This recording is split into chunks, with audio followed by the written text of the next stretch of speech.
In a world where we have everything and it's still not enough, we're often left wondering, is this really it? Deep inside, you know there's more to life. You're ready to leave behind the old push your way through and claim the deeper, more meaningful life that's calling you.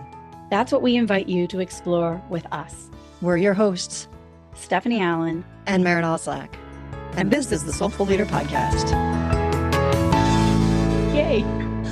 Welcome to the Soulful Leader Podcast. I'm here with Stephanie. My name is Maren. And we're into that period of time where people are starting to realize the goals that they've set or the New Year's resolutions that they've set are falling away. And they're losing that New Year's momentum.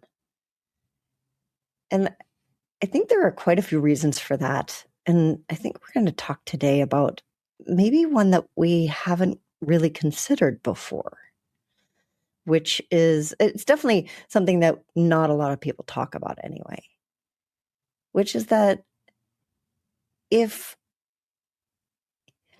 there's a saying that says, with great power comes great responsibility. And one of the things we don't think about with our goals is that as we move towards our goals and as we move towards our resolutions, we become more powerful beings.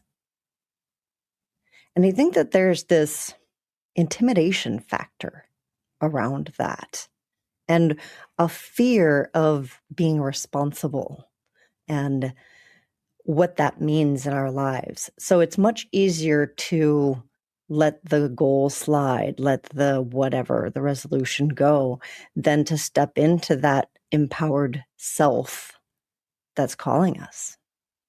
Yeah, there's a belief system that if you take on more, you're not going to have the energy or the capacity.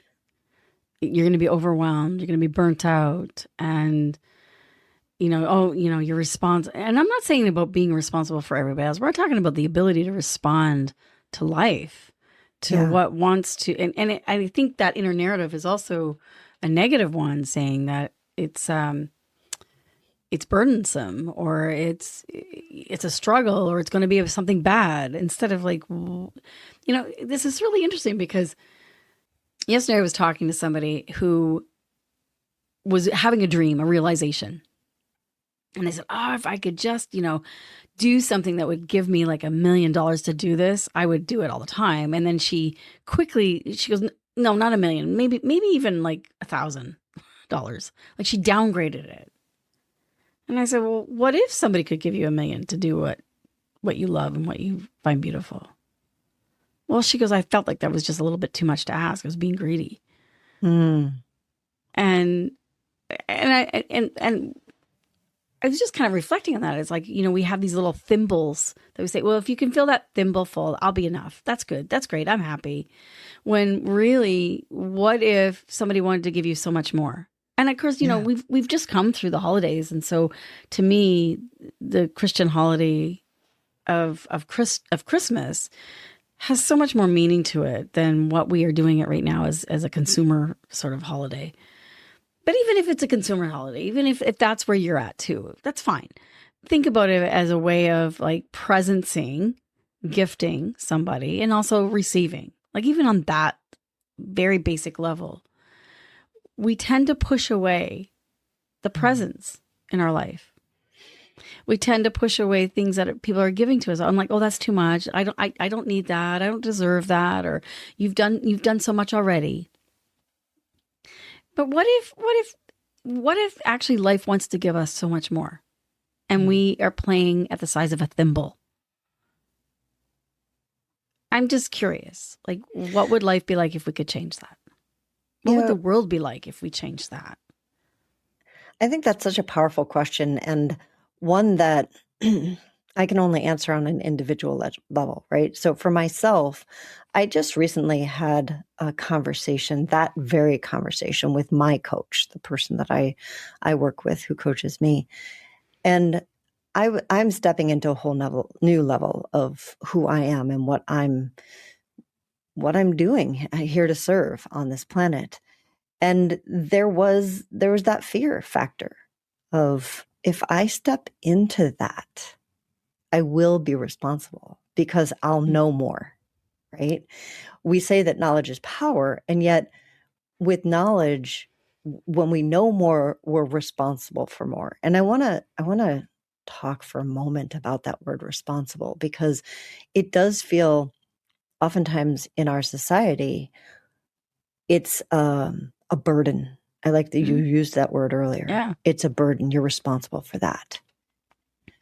And one of the ways that I think about it that helps me, and I know many of you have heard this, and I just want to say it a little bit differently, is responsibility is the ability to respond.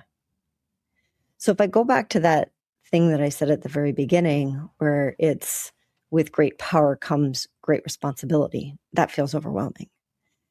And if I said to you, with great power comes the ability to respond greatly. I like that feels better. Right? That feels it really so much different. Better. Yeah, it does. And that's essentially the conversation. He didn't use those words, but that's essentially the conversation that my coach had with me. That was like, yes, as you become more aware and step into the next thing, there will be more things that you'll have to work with, and when I say, again, we can look at that word have to.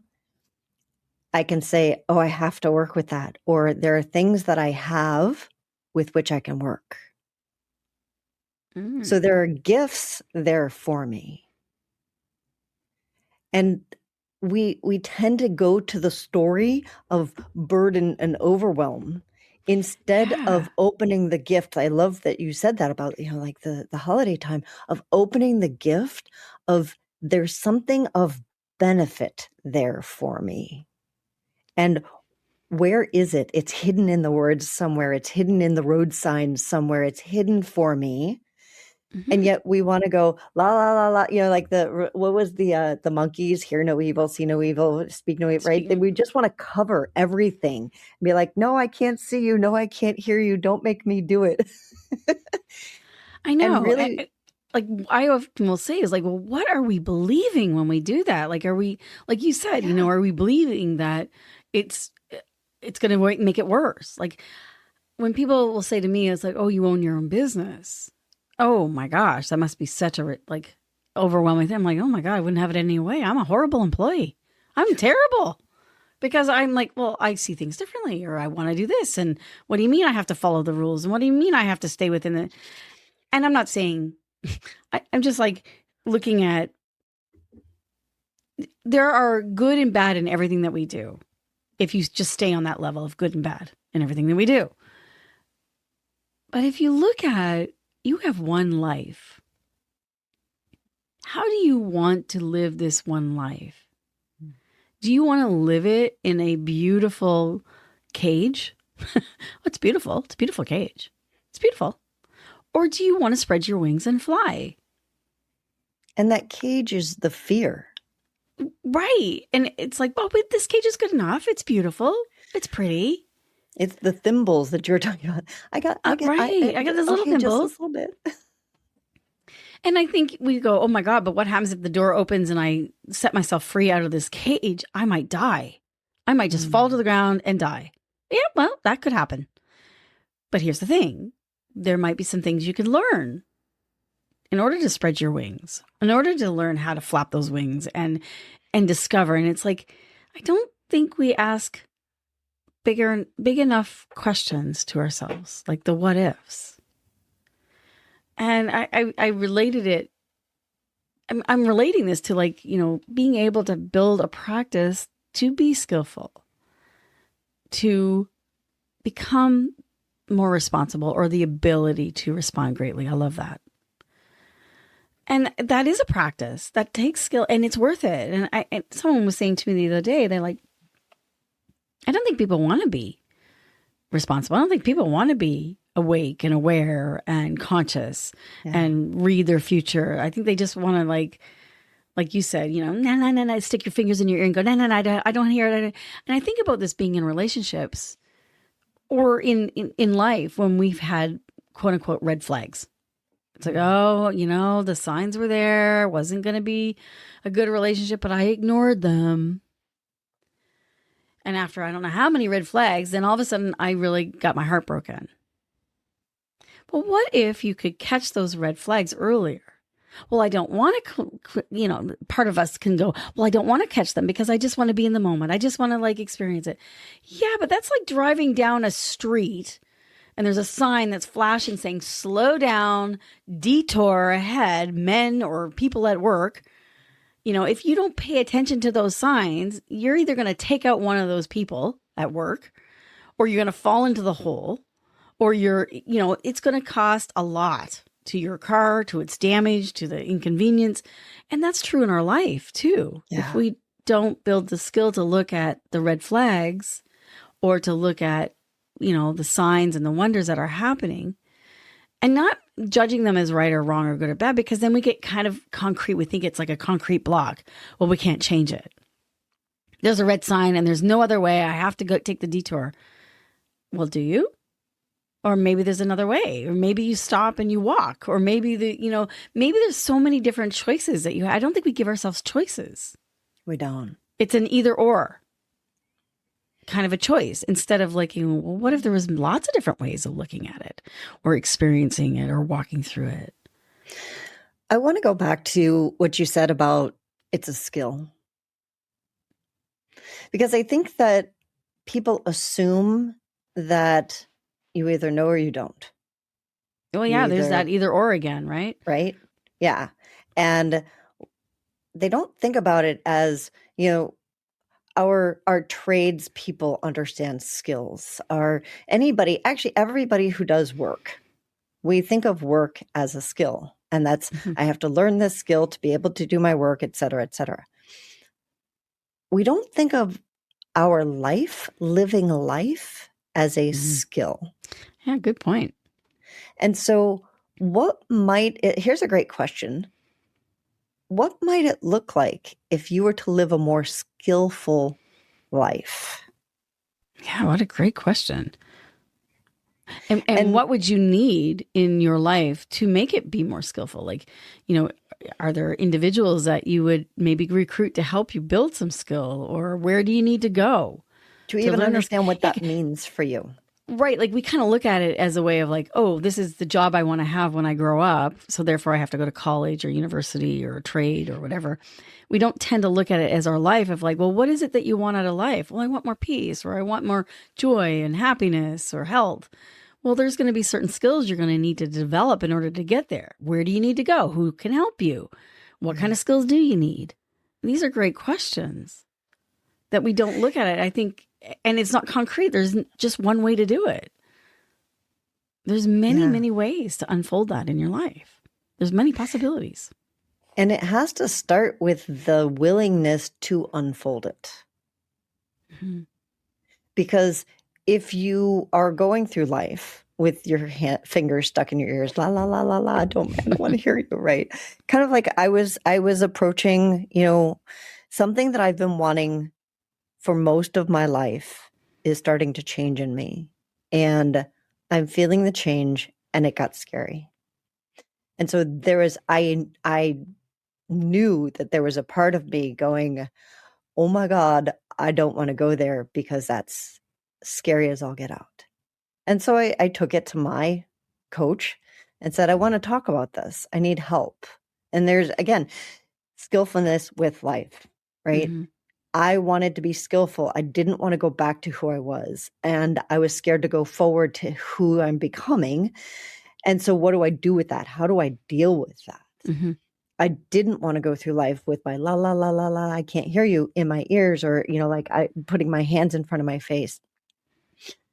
And so it started with a willingness to even recognize that, like, yeah, I'm in this no man's land right now where everything that I've said that I want is right there on a platter in front of me. And I am scared to move forward into it. Mm-hmm. And it did come from, as I said earlier in the conversation, from that fear of, oh my God, I'll be responsible then. And right. At the same time, I will have the ability to respond then. So And so I love that. that's I love how you're switching it around because I think, to ask ourselves and to ask each other, when you hear the word responsibility, mm, what is your relationship to that? it's a great question. Have you had people in your life that were supposed to be responsible and weren't? Were neglectful instead? Or, we vote people into power or, support people who are supposed to be responsible and they're not. And so what do we tell ourselves? I think there's a whole lack of trust in that too. And that equates, sometimes we bring it inward to ourselves and it's like, well, I don't trust myself with that much power. I don't trust myself with that much responsibility. I don't trust myself with that much money. I don't trust myself with that much, love or capacity.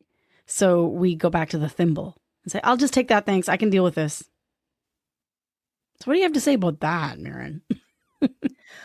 Well, it starts with the willingness to look at it, because that's a vulnerable place. To be willing to say, hey, I recognize that I'm the problem. Yikes. Yeah. And the power in that is that if I'm the problem, I'm also the solution. And I guess I'm full of quotes today. There's a quote by Marianne Williamson that says something around like, our true fear is not our inadequacies. It's our power. It's our light. It's recognizing how powerful and filled with light we are. And I think that's true. And we hide behind our inadequacies and we say, oh, I'm so scared of that. I'm so scared of that. And what would it look like to switch that around and say, what if I'm really scared of my true power and what I could bring to this world and to myself and to my family, to those that I work with? Yeah. What if you were not afraid? What then? Mm. And I think that it does come from a place of not trusting, and we've been trained to not trust. And I think that there's a difference between discerning. And so I was about to say a difference between discerning and not trusting, right? So it's important for us to be discerning and not just blindly go through life. And it takes us circle back to what you were talking about earlier of people being unwilling to look at the signs. And they're going to either plow through the sign that says detour, men at work, people at work, and hit those people or cause damage to themselves or cause damage to their car. Or they think the only option is to take the detour. So it's this or that. There's no, okay, well, what does that detour mean for me in this moment? And taking my own power and my own autonomy and saying, what can I do with that? What does that mean for me?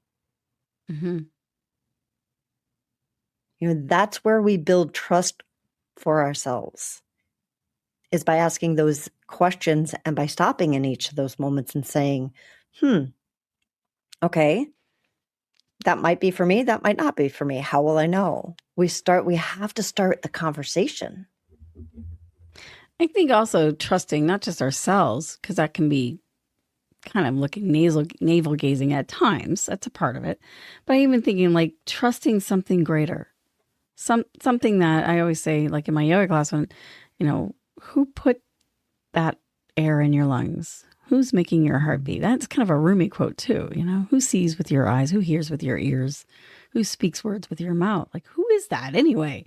Like, there is an awareness that is present.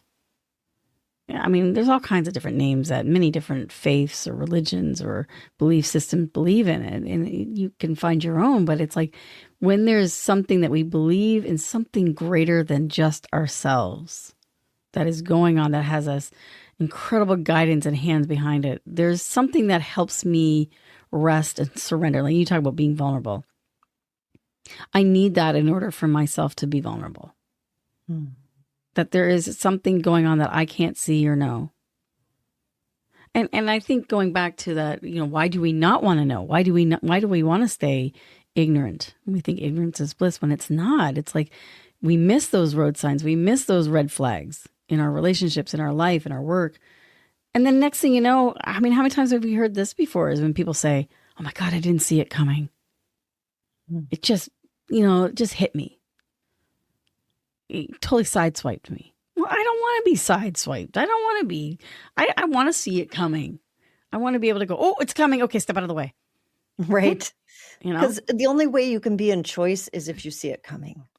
Right. And it's not about trying to figure everything out, but it's being able to pay attention. And to me, that's where I go to somewhere relying something higher than myself, going, there is an awareness, there is a consciousness that deeply loves me and cares for me and leaves me little breadcrumbs and signs and wonders.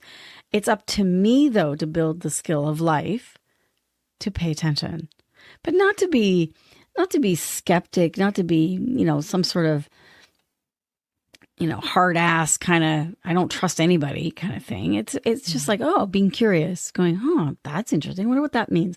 And staying in the not knowing, but being able to also hold the question and be present to the answer that might be coming. And I that's not a skill that is taught. And I was in a meeting last night and somebody was asking all kinds of really great questions. And I was just in awe and wonder of like, wow, I want to be able to ask really good questions. Like, I don't even know the question to ask sometimes. Like, that's so cool. That's a skill. Question. Right. That's a great skill. And that's what I think of. It's like, that's a skill I would like to have more.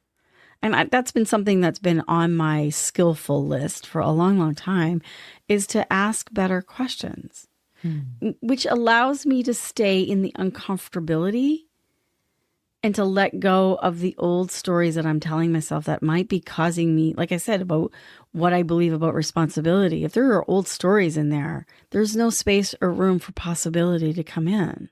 There is no choice.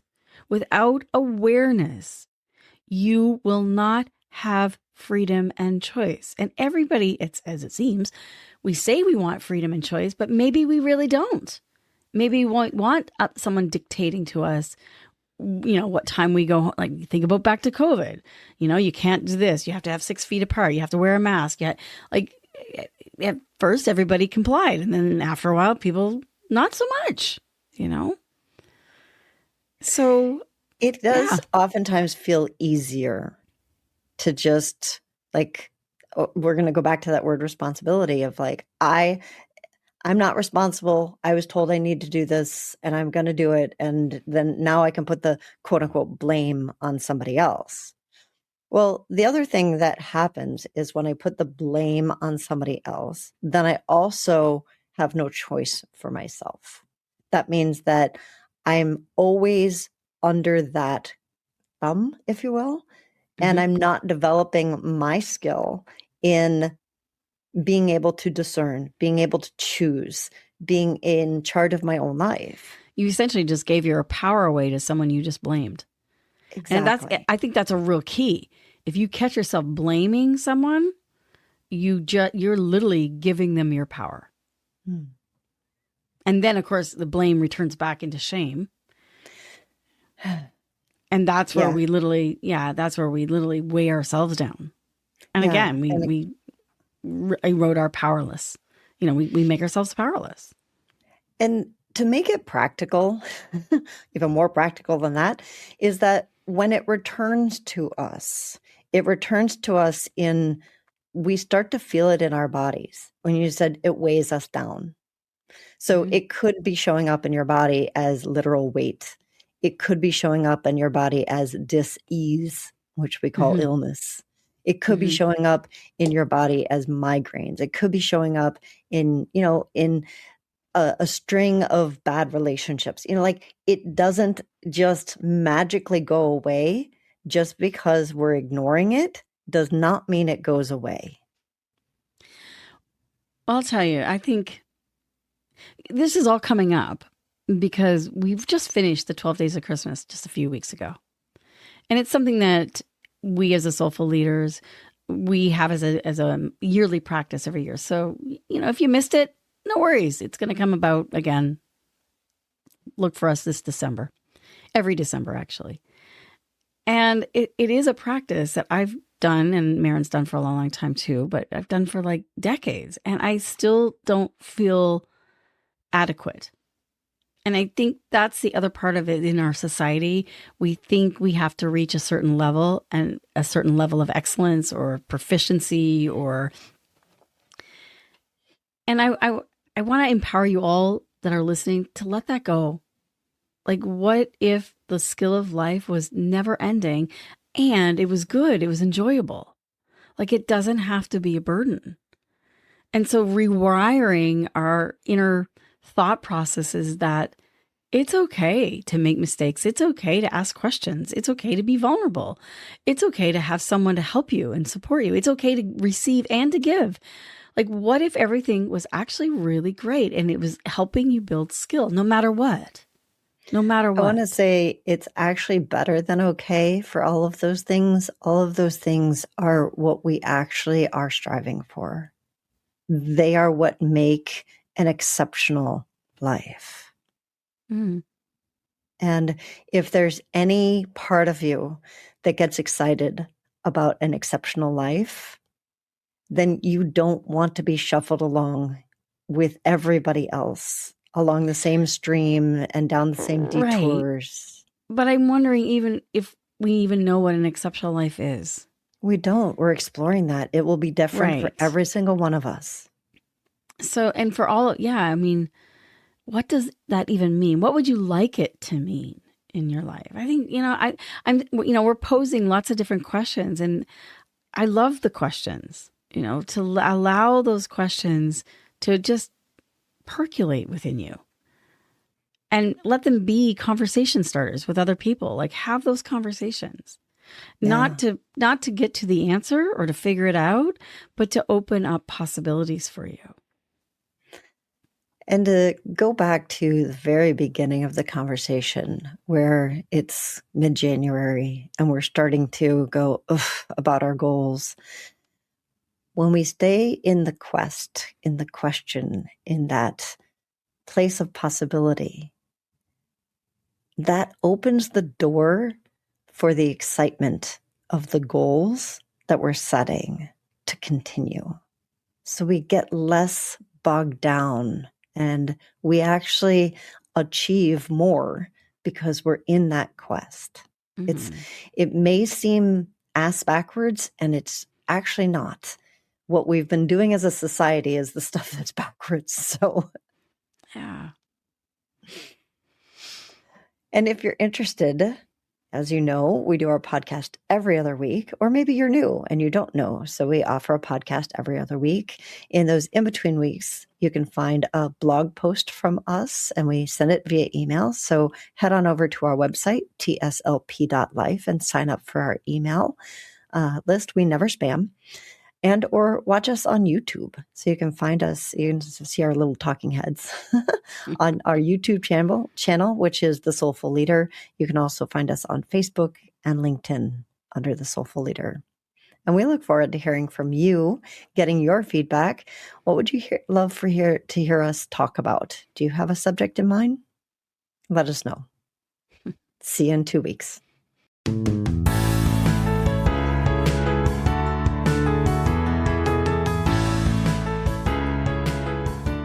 And that wraps up another episode of the Soulful Leader podcast with your hosts, Stephanie Allen and Maren. Thank you for listening. If you'd like to dive deeper, head over to our website at thesoulfulleaderpodcast.com. Until next time.